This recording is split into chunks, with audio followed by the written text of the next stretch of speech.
Hello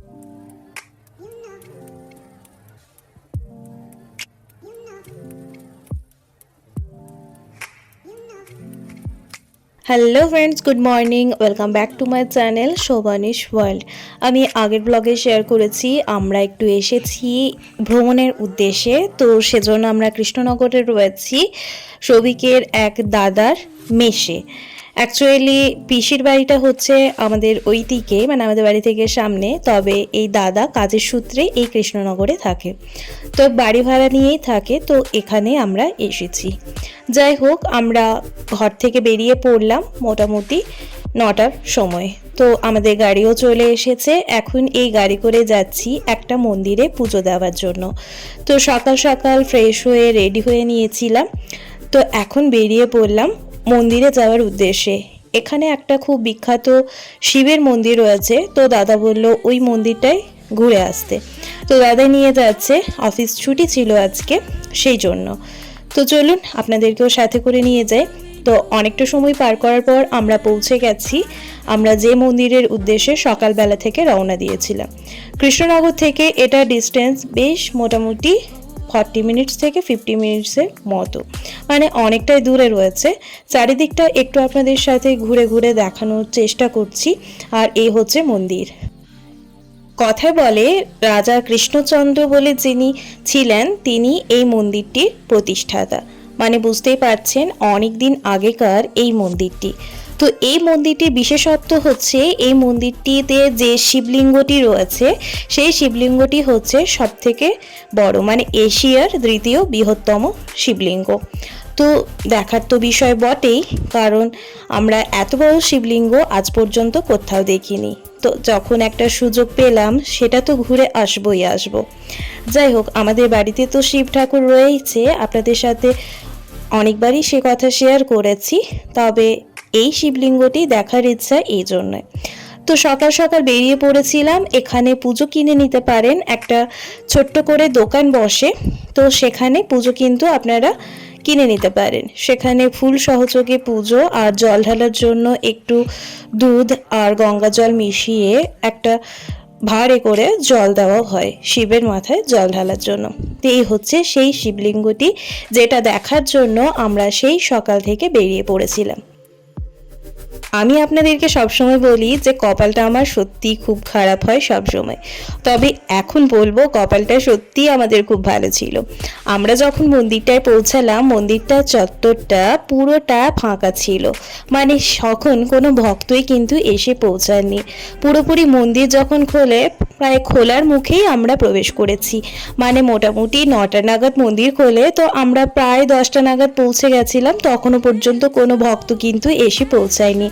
আমরা যাওয়ার পর একটু সেজন্য ভিডিও শ্যুট করে নিলাম প্রথমে, যদিও ভিডিও আর ফটোগ্রাফি অ্যালাউড ছিল না, তবুও কেউ ছিল না জেনে তখন আমরা একটু ভিডিওগ্রাফি ফটোগ্রাফি করে নিলাম, কারণ আবার কবে আসা হবে সে তো কোনো ঠিক নেই। এই স্মৃতিগুলোই রয়ে যাবে আর আপনাদের সাথেও শেয়ার করা হবে। যাই হোক, এখানে আমরা পুজো কিনে নিচ্ছি। এই যে পুজো ডালাগুলো দেখছেন, এগুলো মাটির একটা মার্শা মতো যে পাত্রগুলি হয় সেটাতে দিচ্ছে, 101 টাকা করে নিচ্ছে। এর কমেও দিতে পারেন, মানে 51 টাকারও পুজো একটা রয়েছে, তবে আমরা 101 টাকা করে পুজো নিয়েছিলাম। আর সাথে যে মাটির ঘটি করে যে জল দিচ্ছে সেই জলটার জন্য বাড়তি 30 টাকা। আপনারা চাইলে বাড়তি জলটা বা পুজোটা ওখান থেকে কিনে না নিয়ে গেলেও সম্ভব হবে আপনাদের পুজো দেওয়া, আপনারা যদি বাইরে থেকে পুজো আর জল বা দুধ মাথায়, মানে শিবের মাথায় যাই ঢালুন না কেন, সেটা যদি নিজেরা ক্যারি করে নিয়ে যান। যাই হোক, আমরা প্রথমবার গেলাম আর দাদাও যেহেতু প্রথমবার গেল, তাই আমাদের এই বিষয়টা জানা ছিল না, তাই আমি যেহেতু এখানে একটু ঠকে গেছিলাম তাই আপনাদেরকে এই কথাটা শেয়ার করে রাখলাম। যাই হোক, দেখুন আস্তে আস্তে কত ভিড় বাড়তে শুরু করেছে। আর এই যে সিঁড়িটা রয়েছে, সিঁড়ির ওপর চেপে শিবের মাথায় জল ঢালতে হয়, কারণ নিচের থেকে একটুও নাগাল পাওয়া যায় না। শিবলিঙ্গটির ছবিতে হয়তো অতটা বড় মনে হচ্ছে না, কিন্তু সামনে থেকে দেখলে বোঝা যাচ্ছে বিশাল বড়। আর বলছিল ওখানে পূজারীরা যে এখানে ওই যে শিবরাত্রির সময় বা শ্রাবণ মাসের সোমবারগুলিতে এখানে প্রায় 1 লক্ষেরও বেশি ভক্ত কিন্তু এখানে আসেন বাবার মাথায় জল ঢালার জন্য। যাই হোক, অত ভিড়ে আসা আমাদের পক্ষে সম্ভব নয়, এই ফাঁকায় ফাঁকায় ঘুরে গেলাম, বাবার ভালো করে দর্শন হলো, এই অনেক। যাই হোক, এই মন্দিরে ঠিক সোজাতেই আরেকটা মন্দির ছিল, যে মন্দিরটিতে রয়েছেন রাম সীতা, তার সাথে হনুমানজি। এই যে মন্দিরটা উল্টো দিকে রয়েছে রাম মন্দিরটি। যাই হোক, সমস্ত ঠাকুর দর্শন করে ভালোভাবে পুজো কমপ্লিট করে জাস্ট একটু প্রসাদ খেয়ে নিয়েই বেরিয়ে পড়লাম আমরা মায়াপুর ধামের উদ্দেশ্যে। সেখানে প্রসাদের টোকেন কাটার ব্যাপার রয়েছে, মানে টোকেনটা নেওয়ার ব্যাপার রয়েছে, সেই জন্য এখন তো প্রায় 11টা মতো বাজতে যাচ্ছে, পৌঁছাতে প্রায় 30 থেকে 40 মিনিট মতো সময় লাগবে। আর প্রসাদের টোকেন তো অনেক সকাল থেকে সংগ্রহ করতে হয়, তবে আমরা সকাল থেকে মায়াপুর মন্দির যাইনি এই কারণ দাদার এক পরিচিত ভক্ত ছিলেন, তো উনি ব্যবস্থা করে দিয়েছিলেন। তো উনি আমাদেরকে বললেন মোটামুটি 11:30 থেকে 11:45-এর মধ্যে টোকেনটা সংগ্রহ করে নিতে, নইলে ওখানে যে সংগ্রহশালাটা রয়েছে সেটা বন্ধ হয়ে যাবে। আর এক্ষুনি যে মিষ্টান্ন ভাণ্ডারটা আমরা পার করলাম, ওই মিষ্টান্ন ভাণ্ডারটাতে কৃষ্ণনগরে যেটা বিখ্যাত, মানে সরপুরিয়া বা সরভাজা, সেটা কিন্তু ওখানেই সব থেকে বেশি ভালো বানান, আর ওই দোকানটাই হচ্ছে সব থেকে পুরনো দোকান। যাই হোক, ওখানে সরপুরিয়া আমরা অবশ্যই টেস্ট করব, আর তার স্বাদ কেমন অবশ্যই আপনাদের সাথে শেয়ার করব, তো সেটার ব্যবস্থাও এই দাদাই করে দেবে। যাই হোক, আমরা গল্প করতে করতে মায়াপুর ধামে প্রায় পৌঁছে গেছি। ওই যে দূরে মায়াপুরে মন্দিরের যে মাথাটা বা চূড়াটা সেটা দেখা যাচ্ছে।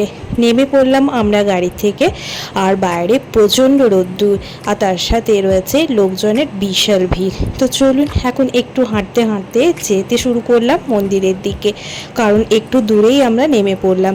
এইদিকে প্রচুর জ্যাম হয়ে যায় এই দিনের বেলাটাতে, সেজন্য একটু দূরেই নেমে নিয়েছি আমরা, আর হাঁটতে হাঁটতে চললাম মন্দিরে। তো চলুন এখন প্রথমে গিয়ে দেখি কোথা থেকে ওই টোকেনটা সংগ্রহ করা যায়। আমরা যে এখানে স্পেশাল টোকেনটি রয়েছে 150 টাকার যে প্রসাদটি রয়েছে, মানে 150 টাকা মূল্যের বিনিময়ে যে প্রসাদটি রয়েছে, সেই প্রসাদের টোকেনটি আমরা সংগ্রহ করব। আর ওই টোকেনটি জিজ্ঞাসা করলাম আমরা, 7টা থেকে 7:15 পর্যন্ত দেওয়া হয়, মাত্র 15 মিনিট। তার আগে থেকে প্রচুর লাইন হয়ে যায়, তাই টোকেন আমাদের পক্ষে কালেক্ট করা খুবই অসম্ভব ব্যাপার। ওখানে যদি পরিচিত কেউ না থাকে বা অনেক সকাল থেকে যদি লাইন না দেওয়া হয়, সত্যি কিন্তু এখানে মানে এই টোকেনটায় প্রসাদ পাওয়া খুবই কষ্টজনক আর কি। আসলে এই টোকেনটা একটু ভিআইপি টাইপের, আর এই টোকেনটা কিন্তু একটু মানে মিনিমাম টোকেন দেওয়া হয়, বেশি টোকেন কিন্তু এটা দেওয়া হয় না, সেজন্যই এই ঝামেলা। যাই হোক, আমরা এখন মন্দির চত্বরে ভেতরে প্রবেশ করেছি। চারিদিকটা আপনাদের একটু ঘুরেই দেখাচ্ছি। আগের দিন তো আমি সন্ধ্যাবেলার কিছু মুহূর্ত শেয়ার করেছিলাম, সেখানে তো আমরা দুপুরবেলা আসতে পারিনি, তো সেজন্য ভাবলাম যে সকালবেলা মানে দুপুরবেলা যখন এলাম চারিদিকটা একটু ঘুরিয়ে দেখায়, আর তার সাথে দেখায় আপনাদের ভিড়টা। আর এখানে রয়েছেন বিদেশিনীরা, যারা আমাদের দেশে এসে কৃষ্ণ ভক্ত হয়েছেন। যাই হোক, আমরা এখন যাব প্রথমে গদা ভবনে। এখানে বিভিন্ন ভবন রয়েছে, বিভিন্ন নাম রয়েছে। আপনারা যদি এই ভবনগুলো খুঁজে না পান, অবশ্যই ওখানে পরিচিত বা লোকাল কাউকে জিজ্ঞাসা করে নেবেন, অবশ্যই তারা আপনাদের দেখিয়ে দিয়ে সাহায্য করবে। তো গদা ভবনে আমরা যাওয়ার জন্য এই পথটা বেছে নিলাম, কারণ এই পথে ওপরে লেখা আছে গদা ভবন যাওয়ার রাস্তা এটা। তো আমরা এখন যাচ্ছি গদা ভবনে। সেখানে আমরা প্রথমে টোকেনটা কালেক্ট করে নেব, তারপর প্রসাদ কোথায় খাওয়ায় সে জায়গাটাও একটু দেখে নেব। আমরা প্রথমবার এলাম এই মায়াপুর ধামে, তাই সমস্ত কিছু প্রথমে একবার দেখে নিচ্ছি, তারপর যখন সময় হবে তাহলে সুবিধা হবে আমাদের সেখানে লাইন দিতে বা খাবার সময়ে আসতে। যাই হোক, ওই যে দূরে দেখতে পাচ্ছেন একটা ঘর মতো রয়েছে, ওখানটায় ওপরে একটা যে অ্যাড দেওয়া রয়েছে যে গদা ভবনে যে টিকিট দেওয়ার ব্যাপার, মানে প্রসাদের জন্য টোকেন দেওয়ার ঘর, তো ওখান থেকে কিন্তু 150 টাকার বিনিময়ে আপনি একটি টোকেন কিন্তু ওখান থেকে সংগ্রহ করতে পারেন। তার আগে দেখায় আপনাদের এই সুন্দর গাছের ফুলগুলো, কি সুন্দর লাগছে না? চারিদিকটা বেশ গরম, তার সাথে কিন্তু এই ফুলগুলো দেখে সত্যি মনটা ভালো হয়ে গেল। তাই রোদেও একটু ক্যামেরাবন্দি করলাম আপনাদের সাথে শেয়ার করার জন্য, আর আমার কাছেও এই মুহূর্তগুলো রাখার জন্য। যাই হোক, তার সাথে পদ্ম চাষ করা হয়েছে বেশ একটু সুন্দরভাবে, মানে পুকুর ছাড়াও কিন্তু পদ্ম চাষ করা যায়, সেটাও কিন্তু এখানে দেখলাম। যাই হোক, চলুন, এই যে দেখছেন এটা হচ্ছে গদা ভবন, আর এই হচ্ছে টিকিট কাউন্টার। এখান থেকে আমরা টিকিটটা সংগ্রহ করে নেব। এখনো পর্যন্ত কুপন কাউন্টারটি খোলা রয়েছে, তবে 12টা নাগাদ এই কুপন কাউন্টারটি বন্ধ হয়ে যাবে। সেজন্য আমাদেরকে বলা হয়েছিল 11:30 থেকে 11:45-এর মধ্যেই কুপনটা কাউন্টার থেকে কালেক্ট করে নিতে। যাই হোক, কালেক্ট করে নিয়েছি আমরা 3 জনের জন্য 3টি কুপন। আর এখন চললাম ওই যে খাওয়ার জায়গাটা দেখার জন্য। তো বাইরে প্রচণ্ড রোদ্দুর, আর ওপরে যে ঘরগুলি দেখছেন ওখানে কিন্তু আপনারা বুকিং করে কিন্তু এখানে থাকতে পারেন, মানে অনলাইন বুকিংও হয়, আর মোটামুটি 3-4 মাস আগে থেকে বুকিং করতে হয়।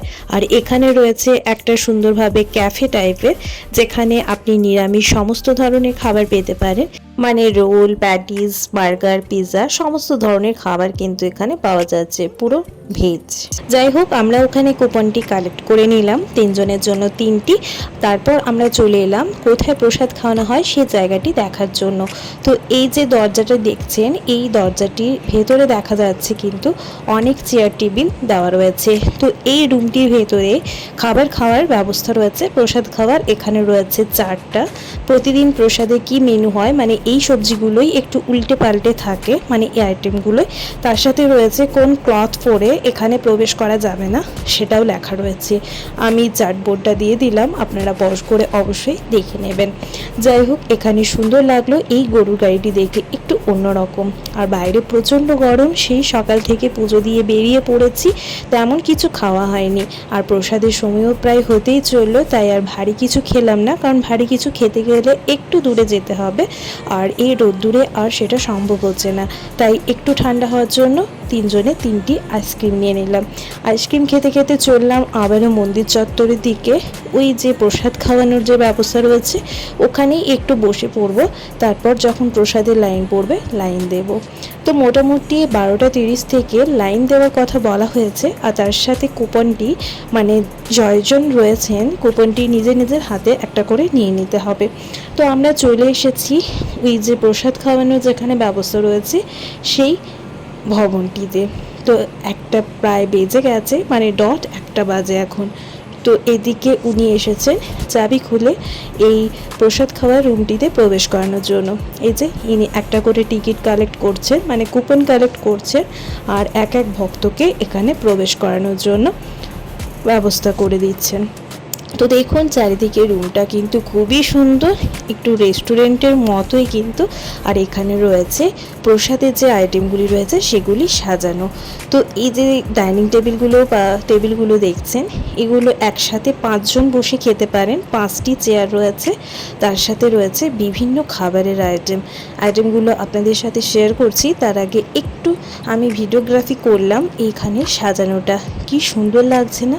পুরো মনে হচ্ছে যে আমরা কোনো ভোজ বাড়ি এসেছি বা রেস্টুরেন্টে খেতে এসেছি, প্রসাদ খেতে এসেছি মনেই হচ্ছে না।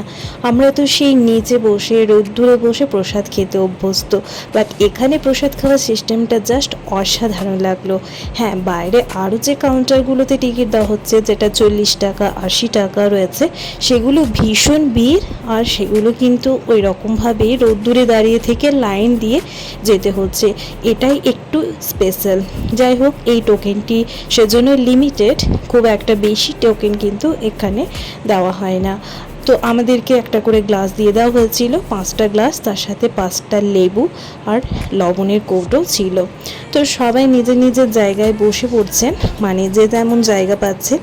আমরা 3 জন বসেছিলাম, তার সাথে আরও বাইরে 2টো আন্টিও আমাদের সাথে বসেছিলেন, মানে 5টা করে চেয়ারই ফুল হয়ে গেছিলো। তো এই যে আমাদের তারপর দিয়েছিল থালা সহ 6টি বাটি, আর ওপরে ছিল কলা পাতা জড়ানো। কি সুন্দর লাগছে না এই থালিটা, দেখেই মনটা ভরে যাচ্ছে। আর এই সিস্টেমটা জাস্ট অসাধারণ লাগলো আমার। আমি বলবো আপনারা যদি কখনো মায়াপুর ধাম বেড়াতে চান, অবশ্যই এই 150 টাকার কুপনটি কেটে আপনারা প্রসাদ খাওয়ার চেষ্টা করবেন। আরামে খাবেন, অথচ সুন্দরভাবে খেতে পারবেন।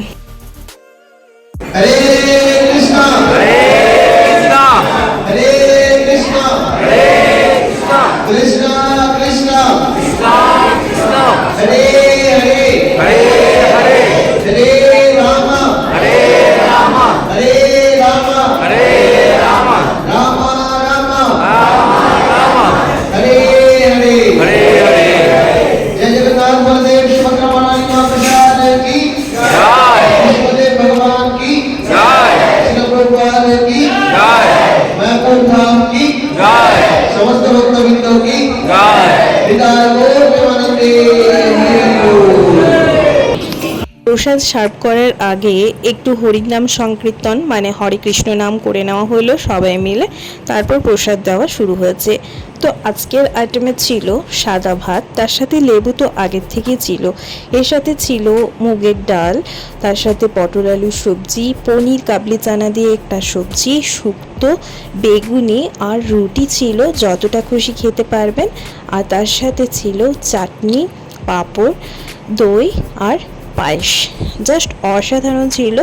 সমস্ত আইটেম নিয়ে আপনি যথেষ্ট পরিমাণে নিয়ে খেতে পারবেন, কিন্তু হ্যাঁ, এই প্রসাদ কিন্তু নষ্ট করা যাবে না, যেটা কিন্তু এখানের প্রভু ভক্তরা প্রথমেই বলে দিয়েছিলেন।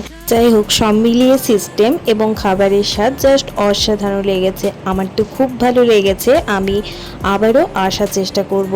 তো আমি এরপর কোথায় গিয়েছিলাম, কি করেছিলাম, অবশ্যই আমি নেক্সট পার্টে শেয়ার করতে থাকবো। আপনারা অবশ্যই সঙ্গে থাকুন আর সবাই ভালো থাকুন, সুস্থ থাকুন। ধন্যবাদ।